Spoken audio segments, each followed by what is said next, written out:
नमस्कार दोस्तों, स्वागत है आपका सफ़रनामा क्लासेस यूट्यूब चैनल में।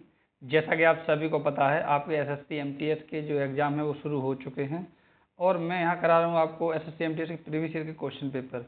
और आज ही क्लास में आपको कराऊंगा 16 जून 2023 के सेकंड शिफ्ट का ये प्रैक्टिस सेट है। और ये वाली क्लास जोड़ के मैं 50 प्रैक्टिस सेट आपको दे चुका हूँगा। और 50 प्रैक्टिस सेट में अगर आप क्वेश्चन लगाएंगे तो 50 गुणा 25 कर दिए, यानी कि 1250 क्वेश्चन मैं अब तक जीएस के करा चुका हूँ आपको। तो चलिए बिना किसी देरी के हम इस क्लास को शुरू करते हैं। तो पहला क्वेश्चन है यहाँ आपके लिए, चौसा और कन्नौज के युद्ध में किस शासक ने हुमायूं को पराजित किया था? तो आपको पता होना चाहिए हुमायूं के समय कौन आया था। तो इसका जो राइट आंसर हो जाएगा शेर शाह सूरी। कौन आया था? शेर शाह सूरी। चलिए अगला क्वेश्चन देखते हैं। यदि हम जीएनटी से मूल्यह्रास घटा दें तो कुल आय का जो माप हमें प्राप्त होता है उसे फिर डैश कहते हैं। तो उसका नाम पूछ लिया है। तो इसका जो राइट आंसर हो जाएगा शुद्ध राष्ट्रीय उत्पाद। क्या कहते हैं? शुद्ध राष्ट्रीय उत्पाद कहते हैं। चलिए अगला क्वेश्चन देखते हैं। महात्मा गांधी को राष्ट्रपिता फादर ऑफ द नेशन की उपाधि किसने दी थी? तो फादर ऑफ द नेशन यानी कि राष्ट्रपिता की उपाधि दी थी वो थे सुभाष चंद्र बोस। और इन्होंने रेडियो से जब भारत को संबोधित किया था तब इन्होंने ही बोला था। और महात्मा गांधी को महात्मा की उपाधि की बात की जाए, महात्मा की उपाधि किसने दी? तो ये क्या नाम है, ये देखिए रविन्द्रनाथ टैगोर ने दी है। तो रविन्द्रनाथ टैगोर ने महात्मा गांधी को महात्मा की उपाधि दी और महात्मा गांधी ने रविन्द्रनाथ टैगोर को गुरुदेव की उपाधि दी। तो रविन्द्रनाथ टैगोर और महात्मा गांधी ने आपस में जो उपाधियां हैं वो आपस में बांट ली थी कि तुम मुझे ये बोल देना, मैं तुम्हें ये बोल दूंगा। ये केवल मैं आपको याद रहे इसलिए बोल रहा हूँ। चलिए अगला क्वेश्चन देखते हैं। तो क्वेश्चन है यहाँ आपके लिए, जूडो की उत्पत्ति जू जित्सु की प्राचीन फिर डैश कला से हुई है? तो इसका जो राइट आंसर है वो हो जाएगा, ये देखिए जापानी। कहाँ की है ये? जापानी कला है। चलिए अगला क्वेश्चन देखते। क्वेश्चन थोड़ा सा नहीं बहुत ज़्यादा बड़ा है। तो देखिए, एक संक्रामक बीमारी से उबरने के बाद खास तौर पर चेचक से उबरने पर स्थानीय देवता को धन्यवाद देने के लिए आमतौर पर वित्रा नृत्य किया जाता है। ये वित्रा एक नृत्य का नाम किया जाता है। यह डैश राज्य में सबसे प्रसिद्ध नृत्यों में से एक है। तो इसका जो राइट आंसर है वो हो जाएगी, देखिए पश्चिम बंगाल। ये जो नृत्य है वो वित्रा नृत्य पश्चिम बंगाल का सबसे प्रसिद्ध नृत्य है। चलिए अगला क्वेश्चन देखते हैं। कर्तन दहन प्रणाली स्लैश एन वर्ण कृषि को फिर डैश कर खाली जगह छोड़ दिए राज्य में वेबर या दहिया के नाम से भी जाना जाता है। तो किस राज्य में बोला जाता है? तो इसका जो राइट आंसर है वो हो जाएगा ऑप्शन जो तीसरी, मध्य प्रदेश में। कहाँ पर? मध्य प्रदेश में। चलिए अगला क्वेश्चन देखते हैं। भारत निम्नलिखित में से किस देश के साथ सबसे लंबी भूमि सीमा साझा करता है? तो आपको पता ही होगा जो भारत की सबसे लंबी भूमि सीमा लगी है वो लगी है बांग्लादेश के साथ। और बांग्लादेश दुनिया का एकमात्र ऐसा देश है जिसके नाम के साथ देश भी लगा है, जैसे बांग्लादेश। और किसी भी देश के साथ नाम के साथ देश नहीं लगा, जैसे नेपाल देश थोड़ी लगा है, पाकिस्तान देश थोड़ी लगा, चीन देश थोड़ी लगा है, तो केवल बांग्लादेश के साथ ऐसा है। चलिए अगला क्वेश्चन देखते हैं। स्वनिधि योजना का उद्देश्य डैश को सशक्त बनाना है। तो किसको सशक्त बनाना है?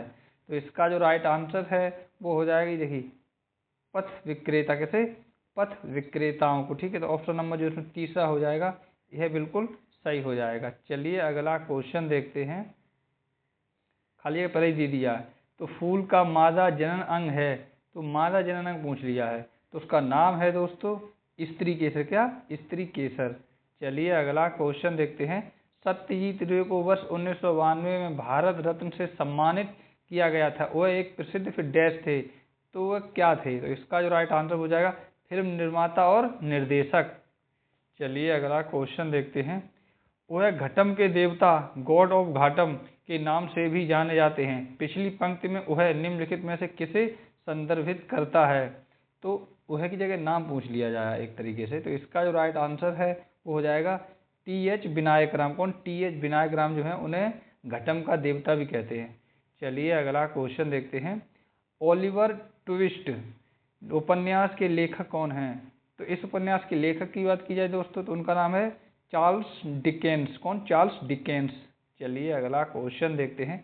विश्व का वह एकमात्र देश कौन सा है जहां वाघ और शेर दोनों पाए जाते हैं?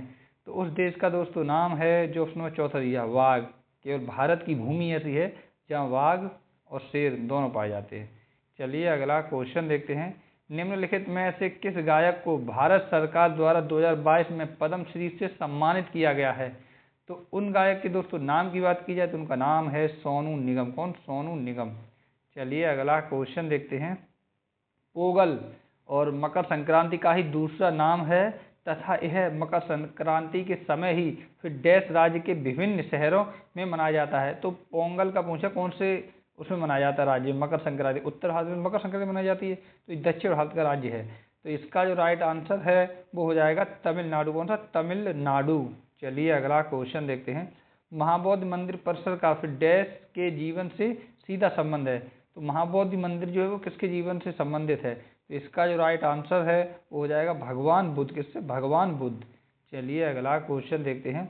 भोजन पकाने की निम्नलिखित में से किस प्रक्रिया में भोजन में मौजूद चीनी ऑक्सीकृत होकर भूरे रंग में बदल जाती है? इसका जो राइट आंसर है वो हो जाएगा कैरामेलीकरण। ऑप्शन में जो दूसरा दिया कैरामेलीकरण।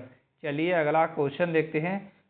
कौन सी ओडिसी नृत्यांगना 2006 में पद्मश्री से सम्मानित होने वाली विदेशी मूल की पहली नर्तकी बनी थी? तो इसका जो राइट आंसर है वो हो जाएगा इलियाना सिटारिस्टी। क्या? इलियाना सिटारिस्टी। और ये तीसरी बार क्वेश्चन आया है। चलिए अगला क्वेश्चन देखते हैं।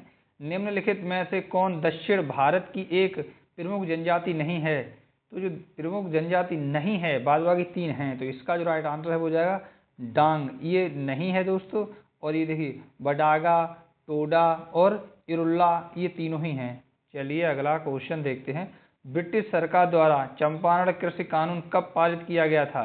तो इसका जो राइट आंसर है वो हो जाएगा 1918 में। कब? 1918 में। अब मैं आपको बताऊं कि चंपारण जो आंदोलन वो कब हुआ? 1916, 17, 18, 19। चलिए अगला क्वेश्चन देखते हैं। क्वेश्चन थोड़ा सा बड़ा है। राज्यों के विधानसभा और विधायिकाओं वाले केंद्र शासित प्रदेशों के आम चुनावों वाले वर्ष में फिर खाली जगह छोड़ दी है चुनावी बॉन्डों की बिक्री की अनुमति देने के लिए चुनावी बॉन्ड योजना में संशोधन करते हुए केंद्रीय वित्त मंत्रालय ने एक अधिसूचना जारी की थी। तो यहाँ कितने लिखा जाए, कितने चुनावी बॉन्ड? ठीक है, तो इसका जो राइट आंसर है वो हो जाएगा कुल 15। तो यहाँ पर 15 भरा जाएगा दोस्तों। ठीक है, चलिए अगला क्वेश्चन देखते हैं।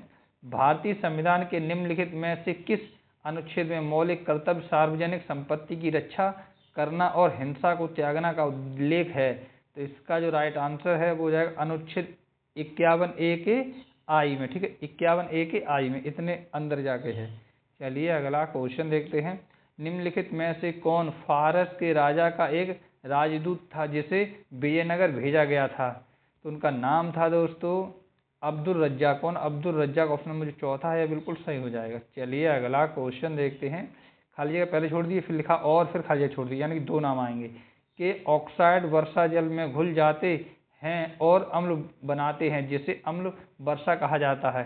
तो उन दोनों के नाम बताइए। तो इसका जो राइट आंसर है वो जाइए सल्फर। तो पहले भरा जाएगा यहाँ पे सल्फर, यहाँ पे आप सल्फर भर दीजिए और यहाँ भर दिए नाइट्रोजन। तो भरा जाएगा सल्फर और नाइट्रोजन के ऑक्साइड।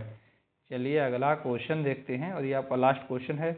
जनजाति गौरव दिवस फिर डैश की जयंती पर मनाया जाता है? तो जनजाति गौरव दिवस जो है ये बिरसा मुंडा की जयंती पर मनाया जाता है। किसकी? बिरसा मुंडा की जयंती पर मनाया जाता है जनजाति गौरव दिवस। और बिरसा मुंडा का जो संबंध है वो झारखंड राज्य से। कहाँ से? झारखंड राज्य से। ये था आपके SSC MTS के प्रीवियस ईयर क्वेश्चन पेपर का 50वां प्रैक्टिस सेट। चलिए मिलते हैं नेक्स्ट क्लास में, तब तक आप अपना और अपनी फैमिली का अच्छे से ख्याल रखिए और हमें दे दी इजाज़त। धन्यवाद दोस्तों।